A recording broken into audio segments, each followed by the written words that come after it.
اعوذ باللہ من الشیطان الرجیم بسم اللہ الرحمن الرحیم الحمدللہ رب العالمین وصلی اللہ علی محمد وآلہ الطیبین الطاہرین واللعن الابدی علی اعدائہم اجمعین۔ کل ایک حدیث سنائی تھی میں نے آپ کو، اس کو اہل سنت کے محدثین نے اپنی کتابوں میں بیان کیا ہے اور شیعوں نے بھی، کہ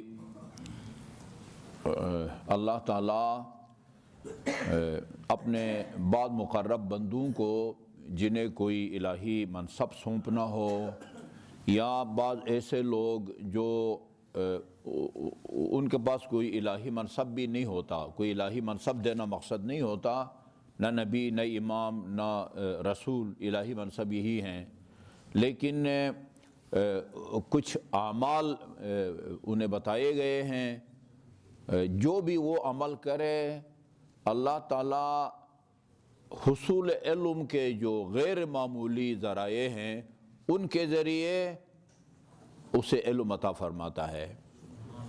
عام طور پر علم یا کانوں سے سن کے حاصل کیا جاتا ہے یا مطالعے کر کے حاصل کیا جاتا ہے، لیکن رسول اسلام صلی اللہ علیہ وسلم کا فرمان ہے من اخلص للہ اربعین صباحا جرت الحکمت من قلبہ علی لسانہ۔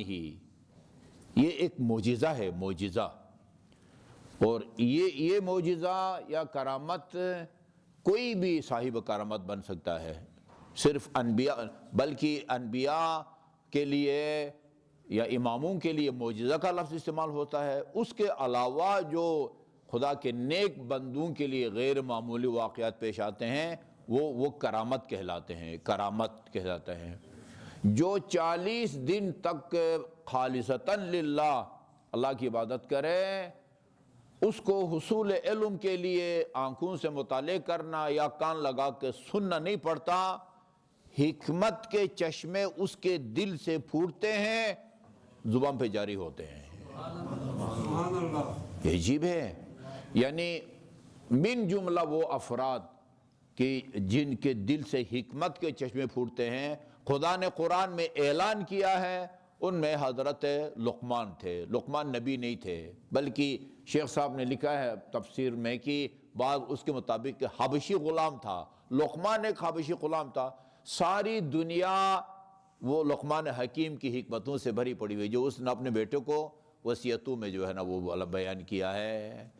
وہ ابھی کیا کرتا تھا، یہ سورہ لقمان سورہ نمبر 31 اور آیہ نمبر 12، وَآتَيْنَا لُقْمَانَ الْحِكْمَةَ، بہت بڑا اعزاز ہے۔ وہ نبی نہیں ہے، امام نہیں ہے، رسول نہیں ہے، لیکن خدا اعلان کر رہا ہے کہ ہم نے لقمان کو حکمت سے نوازا ہے۔ حکمت کا مطلب ہوتا ہے کسی چیز کی اصل حقیقت کا ادراک، کوئی بھی چیز جیسی ہے ویسے اس کو سمجھنا۔ ہم نے ہر چیز کی حقیقت کی سمجھ یا اس کا ادراک لقمان کو دے دیا ہے۔ کس وجہ سے دے دیا ہے، اس کو امام جعفر صادق علیہ السلام نے بیان فرمایا ہے۔ محمد صلی اللہ محمد وعلی محمد۔ روی مسندن ایضاً عن ابی عبداللہ علیہ السلام عن لقمان و حکمتہ، اس کو بند کرتے ہیں۔ اچھا، لقمان اور اس کی حکمت کے بارے میں فرمایا، یعنی لقمان ایک حبشی غلام تھا، نبی بھی نہیں تھا، امام بھی نہیں تھا، رسول بھی نہیں تھا، اس کو اللہ تعالیٰ اعلان فرما رہا ہے ہم نے لقمان کو حکمت دی۔ کس وجہ سے دی؟ فرمایا اما واللہ، خدا کی قسم، ما اوتی الحکمت بحسب، اس کو کسی حسب نسب کی وجہ سے، سعادت سے بھی اس کا تعلق نہیں تھا، کوئی بڑا جو ہے نا خاندان سے بھی، زمیندار بھی، لینڈ لارڈ بھی کچھ بھی نہیں تھا، ولا مال ولا اہل، نہ کوئی ایسے خاندانی اعتبار سے جو ہے نا افرادی قوت اس کے پاس تھی، ولا بسطن فی الجسم، کوئی اتنا بڑا ہٹا کٹا پہلوان بھی جو ہے نا وہ نہیں تھا، ولا جمال، اور حضرت یوسف کی طرح اتنا خوبصورت اور حسین بھی نہیں تھا، لیکنہ کان رجلا قویا فی امر اللہ۔ یہ صفتیں کوئی بھی اپنا سکتا ہے، اللہ کی نہ کسی سے پارٹی بازی ہے نہ کوئی رشتہ داری ہے، ان اکرمکم عند اللہ اتقاکم، یہ عجیب بات ہے، خدا کے نزدیک سب سے زیادہ محترم وہ ہے جو سب سے زیادہ باتقوا ہو، اور تقوا متقی سے بڑھ کے اگر معصوم ہو تو پھر تو کیا کہنا، ٹھیک ہے نا جی۔ اچھا جی، اللہ کے معاملے میں بڑا مضبوط تھا، قویًا فی امر اللہ، کبھی خدا کے بارے میں، خدا کے احکام کے بارے میں کمزوری لچک جو ہے نا، یا وہ جسے کہتے ہیں نا کوئی کمپرومائز جو ہے نا وہ نہیں کرتے تھے۔ یہ امیر المومنین کے بارے میں رسول خدا نے فرمایا، قرآن کی آیت ہے، لا یخاف فی اللہ لومۃ لائم، خدا کے بارے میں، خدا کے دین کے بارے میں وہ کسی ملامت کرنے، برا بلا کہنے والے کی برا بلا کہنے کی پرواہ نہیں کرتا۔ یہ قرآن میں ہے، آیت ہے۔ وہ رسول خدا کے پاس لوگ کوئی گلے لے کے آتے تھے، امیر المومنین شکایتیں لگاتے تھے، بے حیا لوگ امیر المومنین کی رسول خدا کے پاس شکایتیں لگاتے تھے، جس کو خدا نے نفس رسول کہا ہے۔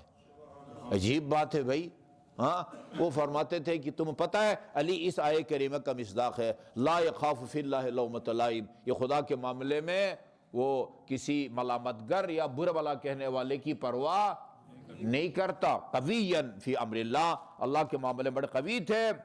متورعا فی دینہ، ورع یعنی جو ہے نا وہ تقوی کے بارے میں ہے، دین کے معاملے میں بہت پرہیزگار تھا۔ ساکنن سکینن، بڑا پرسکون اور جو ہے نا وہ ساکن رہتا تھا، ہمیشہ پروقار رہتا تھا۔ عمیق النظر طویل الفکر، اس کی نظر بڑی گہری ہوتی تھی اور لمبی سوچتا تھا۔ عمیق النظر، اس کی نظر سے مراد یہ آنکھوں والی نظر نہیں ہے، غور و فکر مراد ہے۔ غور و فکر جو ہے اس کی بڑی گہری ہوتی تھی، طویل الفکر، اور اس کی فکر بڑی لمبی اور دراز ہوا کرتی تھی۔ حدید البصر، نظر بھی جو ہے نا ان کی بڑی تیز تھی۔ یہ عجیب بات ہے بھائی، لم ینم فی نہار قط، وہ کبھی دن کو نہیں سوئے، کبھی دن کو نہیں سوئے۔ وَلَمْ يَنَمْ فِي مَحْفِلِ قَوْمٍ قَطْ، نہ کسی، یہ بات ہوتے ہیں یہاں محفل کیا بلکہ نماز جمعہ میں بھی ٹیک لگا کے بہت سارے لوگوں کو میں یوں سوتا ہوا دیکھ رہا ہوتا ہوں، ٹھیک ٹھاک جو ہے نا وہ سو رہے ہوتے ہیں، اور پھر اس کے بعد جمعہ کے لیے کھڑے ہو جاتے ہیں۔ وہ جا کے وضو کرو بھائی، ادھر مسجد النبی میں یا مسجد الحرام میں ایسا ہوتا ہے، ان کے ہاں چونکہ بہت دور سے جو ہے نا وہ آنا پڑتا ہے پیدل، لہذا ظہر کے لیے آتے ہیں اور بیٹھے رہتے مسجد النبی مسجد الحرام میں سو جاتے ہیں۔ ہم نے ان کے خراٹوں کی آواز سنی ہے اور نماز عصر کی اذان ہوتی ہے تو کھڑے ہو کے سیدھے ہو جاتے ہیں، اللہ اکبر۔ کسی محفل میں وہ سوتے نہیں ہیں۔ ادھر بھی یہاں بھی نا اسی درس کے دوران بھی بعض حضرات جو ہے نا وہ اونگ رہے ہوتے ہیں، وہ کسی محفل میں جو ہے وہ سوئے نہیں، ان کی آنکھ نہیں لگتی تھی۔ اچھا جی، لم ینقل فی مجلس سے، اچھا جی، لم یعب احدا بشیء، انہوں نے اپنی زندگی میں کسی شخص کا کوئی عیب کسی کے پاس بیان نہیں کیا، عیب بیان نہیں کیا۔